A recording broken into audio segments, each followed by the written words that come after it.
Hello guys जय जगन्नाथ मु आशा करछि आपण माने समस्त भलरे मु स्वागत करछि आ एक नुआ ब्लॉग को सकाळ सकाळ उठी मु बाहरी पड़ते कुआडे तो आपण माने जानथिबे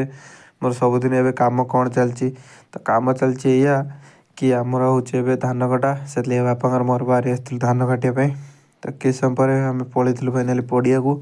पड़िया रे गाय दीटा बांध दे आमे बाहर जाइथिलु बिलो पाखु फाइनली से आमे एपड़ बिलो पहुंच गलु तो सेपट बिलरे आम धान कटा हे आपण जानते एपट बिलटा खाली सारी देलु से आसिक आम एपट बिलर पहुँचलु बापा ये काटी देते काली 4टा बेले आसिक तो कि समय पर मुझे रेडी धान काटापी दाटा को धरी तापर मु मोर काटे लगिली धान कि समय पर लगेदेलु गोटे पाई बापा मोर मिसिकी ता कि समय पर फेर आ गोटे पाई लगेदेलु बापा मोर मिसिकी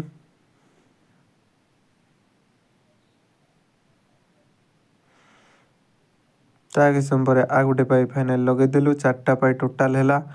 तो आउ गोटे पाई रहा लास्ट पाई तो आउ काटिया को इच्छा नहीं तथा काटिया को पड़ो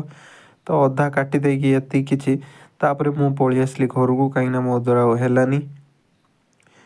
तो मु रोची देखा नेक्स्ट ब्लॉग रे जदि मो वीडियो आपन भल लगे लाइक शेयर कमेंट निहाती करेंगे बाय बाय।